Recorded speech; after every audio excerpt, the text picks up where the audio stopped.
Dear students, कृष्णाला college Kamalpur छोटनपुर में संचालित ऑनलाइन क्लासेज में आप सभी का स्वागत है।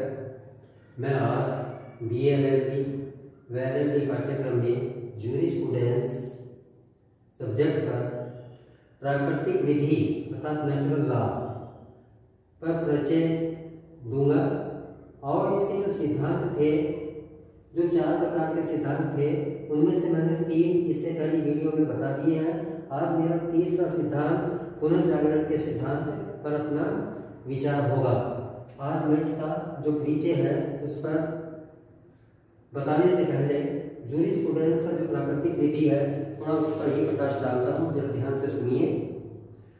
प्राकृतिक विधि की वह प्रणाली है जो प्रकृति द्वारा निर्धारित होती है। परंपरागत रूप में प्राकृतिक कानून का अर्थ मानव की प्रकृति के विश्लेषण के लिए तर्क का सहारा लेते हुए उसमें नैतिक व्यवहार संबंधी बाध्यकारी नियम उत्पन्न करना होता है। इसे ही हम प्राकृतिक विधि के नाम से जानते हैं। अब मैं इसका परिचय कराना चाहता हूँ। परिचय में जो आज का हमारा टॉपिक है, नेचुरल लॉ के अंतर्गत पुनर्जागरण के सिद्धांत।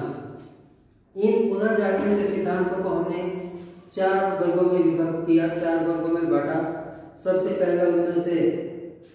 पहला आता है प्राचीन सिद्धांत, दूसरा फिर आता है उसमें से मध्यकालीन सिद्धांत, और तीसरा होगा पुनर्जागरण काल के सिद्धांत, और नंबर 4 पर होगा आधुनिक सिद्धांत।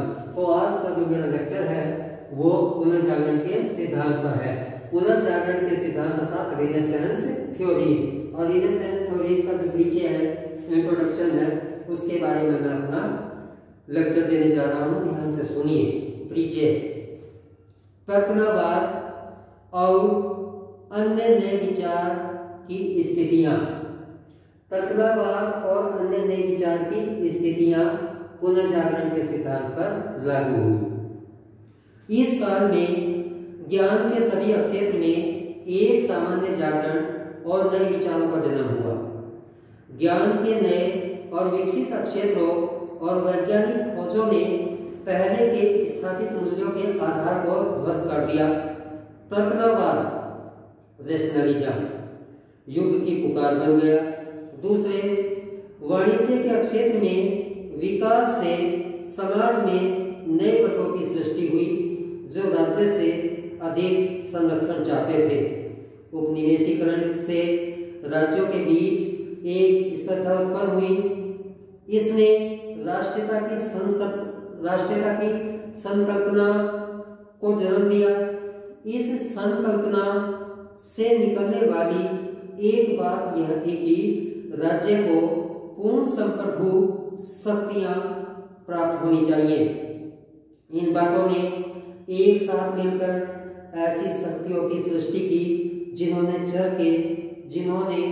चर्च के प्रभुत्व को उठा फेंका। राज्य की संप्रभुता का समर्थन करने वाले नए सिद्धांतों का प्रतिपादन किया गया। युक्ति: इन सभी सिद्धांतों की अर्थात युक्ति इन सभी सिद्धांतों की आधारशिला है, किंतु यह धर्मनिरपेक्ष युक्ति है और धार्मिक युक्ति नहीं है। इस काल के प्राकृतिक विधि सिद्धांतों की भी वे ही विशेषताएं हैं।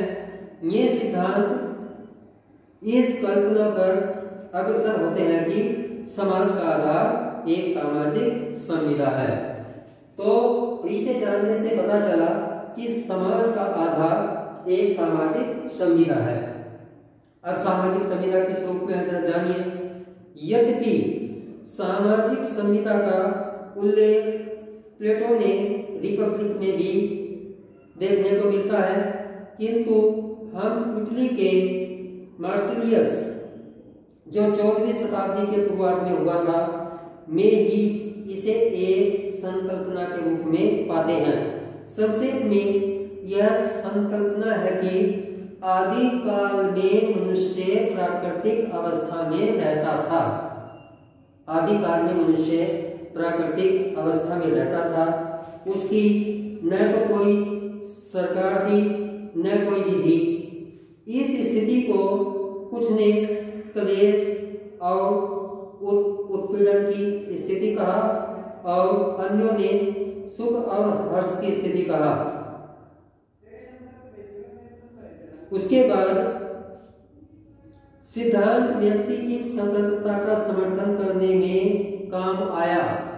यह सिद्धांत व्यक्ति की स्वतंत्रता का समर्थन करने में काम आया। अपने जीवन और संपत्ति की रक्षा के लिए मनुष्य ने एक करार किया जिसे एका का समझौता लेक्टम यूनियंस कहा जाता है। इस प्रकार समाज अस्तित्व में आया। उन्होंने एक दूसरे का आदर करने और शांति में रहने का वचन दिया। तब उन्होंने एक दूसरा करार किया जिसे अधीनता का समझौता कहा जाता है, जिसके द्वारा लोगों ने जिन्होंने पहले एकता स्थापित की थी एक प्राधिकारी की आज्ञा पालन करने का वचन दिया और अपनी स्वतंत्रता और अधिकारों का संपूर्ण या भाग त्याग कर दिया और उस प्राधिकारी ने अपनी ओर से उनमें से प्रत्येक को उसके जीवन संपत्ति और कुछ सीमा तक स्वतंत्रता की संरक्षा की गारंटी दी। इस प्रकार सरकार संप्रभु या शासक अस्तित्व में आया। सिद्धांत में निहित बातें। सामाजिक संविदा सिद्धांत में निहित बातें अनेक हैं और दुर्गामी हैं, किंतु इनमें से कुछ महत्वपूर्ण है।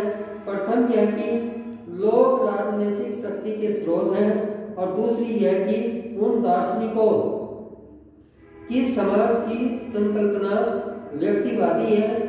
इनमें से कुछ दार्शनिकों के विचार नीचे दिए गए हैं। मैं उनमें से सबसे पहले ग्रोसियस के जो विचार हैं उन पर प्रकाश डालना चाहूंगा। ग्रोसियस ने अपना विधिक सिद्धांत संविदा पर खड़ा किया। संक्षेप में उनका विचार यह है कि राजनीतिक समाज का आधार सामाजिक संविदा है। संप्रभु प्राकृतिक विधि द्वारा आबद्ध है। प्रकृति की विधि का मनुष्य की युक्ति द्वारा पता लगाया जा सकता है।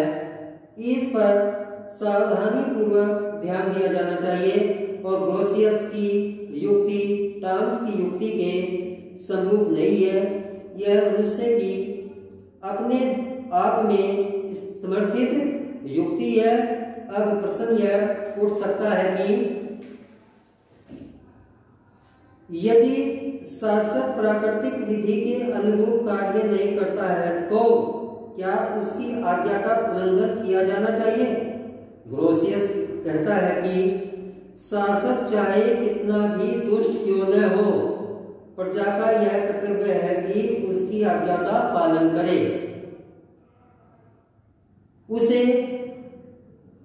करार को निराकृत करने या शक्ति को छीनने का कोई अधिकार नहीं। ग्रोसियस का यह विचार उसके सिद्धांत में एक असंगति ले आता है। एक और तो वह कहता है कि शासक प्राकृतिक विधि द्वारा आबद्ध है और दूसरी ओर वह यह विचार व्यक्त करता है कि किसी भी स्थिति में उसकी आज्ञा का उल्लंघन नहीं किया जाना चाहिए। इस असंगति का कारण यह है कि ग्रोसियस का सिद्धांत कुछ अन्य उद्देश्यों की पूर्ति के लिए भी रखा गया था। उसका मुख्य सरोकार राजनीतिक व्यवस्था के स्थायित्व में था। अंतरराष्ट्रीय शांति और व्यवस्था स्थापित करने के लिए जिसका वह एक सच्चा हिमायती था, यह आवश्यकता। इस सिद्धांत पर ग्रोसियस ने अंतरराष्ट्रीय विधि की नींव रखी। उसने इस विषय में सामाजिक संविदा सिद्धांत में या सामाजिक संविदा सिद्धांत से अनेक सिद्धांत निकाले। प्रथम यह कि सरकारें बराबर हैं।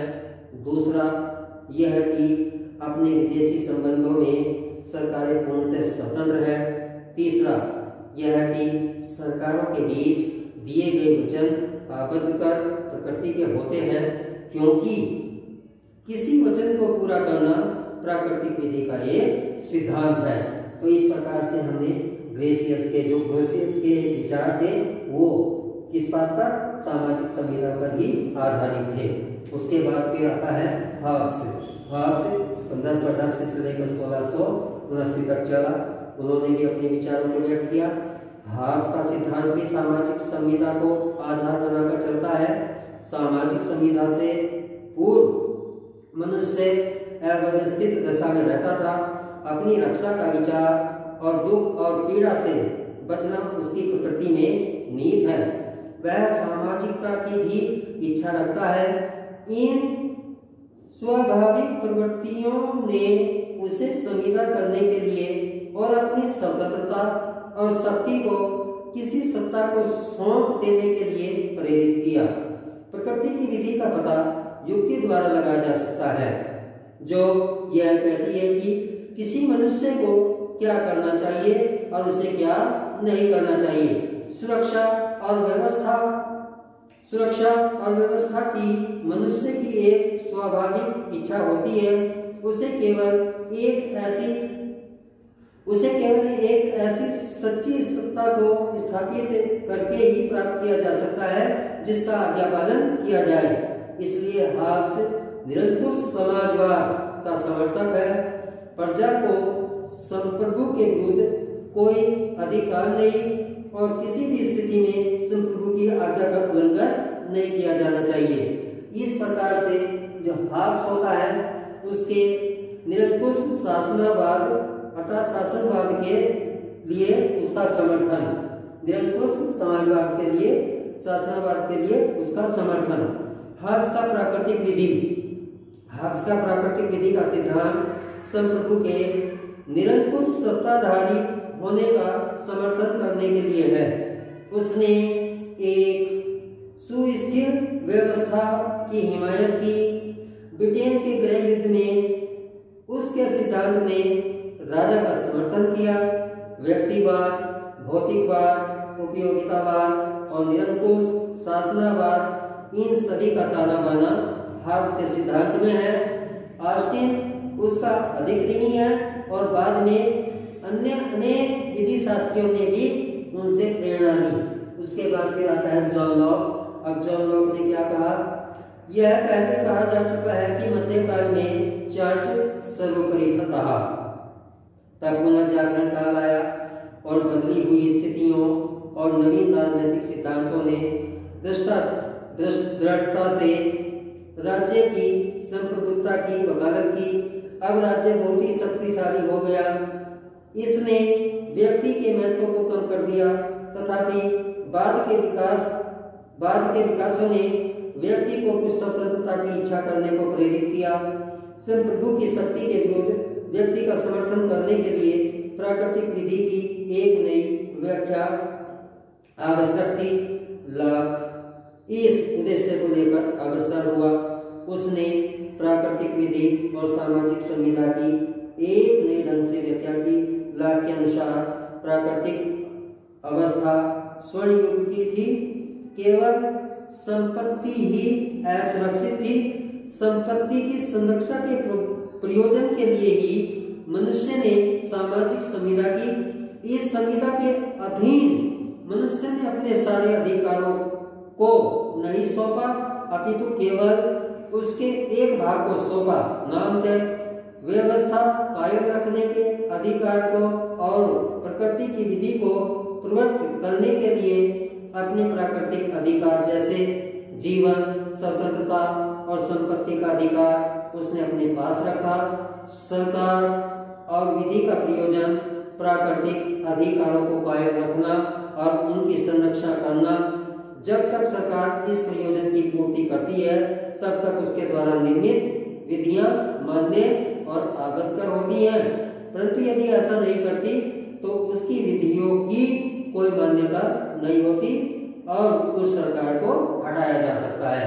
तो जॉन लॉक के सिद्धांत में भी हमें यही पता चलता है कि उसने व्यक्तिगत स्वतंत्रता के लिए अपना समर्थन दिया। जॉन लॉक का सिद्धांत हाब्स के सिद्धांत के विपरीत है। लॉक स्वतंत्रता का समर्थन करता है, जबकि हाब्स सत्ता का समर्थन करता है। लॉक का विचार सैद्धांतिक रूप से इंग्लैंड में 1688 ईस्वी की क्रांति का समर्थक था। वह सैद्धांतिक रूप से एक सीमित संप्रभु की बात करता है। उसका बहुत प्रभाव पड़ा। उसकी कृतियों को 18वीं शताब्दी में प्राय बाइबल जैसा सम्मान मिला। इससे संसदीय प्रजातंत्र का आगमन हुआ। उसका व्यक्ति के न छोड़े जाने वाले अधिकार अनेक संविधानों में समाविष्ट किए गए और व्यक्ति को उसकी गारंटी दी गई। 19वीं शताब्दी में अर्थशास्त्र के हस्तक्षेप के सिद्धांत को उसके विचारों से प्रेरणा मिली। फिर इसके बाद में रूसो आता है। रूसो भी अपने विचारों को व्यक्त करता है। रूसो ने सामाजिक संविदा और प्राकृतिक विधि की एक नई व्याख्या की। उनके अनुसार सामाजिक संविदा एक ऐतिहासिक तथ्य नहीं है, अपितु युक्ति की एक काल्पनिक भाग है। इस संविदा के पूर्व मनुष्य सुखी और स्वतंत्र था और मनुष्य के बीच समता थी। स्वतंत्रता और समता के अपने अधिकारों की रक्षा के लिए मनुष्य सामाजिक संविदा द्वारा एकजुट हुए। इसके लिए उन्होंने अपने अधिकारों को किसी एकमात्र व्यक्ति संप्रभु को नहीं, अपितु समुदाय के पक्ष में, जिसे रूसो सामान्य इच्छा का नाम देता है, को सौंप दिया। इस प्रकार से जो रूसो था वह भी सामाजिक संविदा का पक्षधर रहा। प्यारे विद्यार्थियों, इस प्रकार से प्राकृतिक विधि का जो सिद्धांत है वो 4 सिद्धांतों पर लागू होता है। उनमें से मेरा आज का जो टॉपिक था वह पुनर्जागरण के सिद्धांत और पुनर्जागरण के जो अगुवा रहे उनमें से ग्रोसियस, हाब्स, जॉन लॉक और रूसो ने अपने विचारों को व्यक्त किया। उनके विचारों को मैंने आपके सामने प्रस्तुत किया। उनके विचारों से यही पता चलता है कि जो प्राकृतिक विधि थी वह एक सामाजिक संविदा पर आधारित थी। यानी विद्यार्थियों, वीडियो को देखने के लिए आपका बहुत बहुत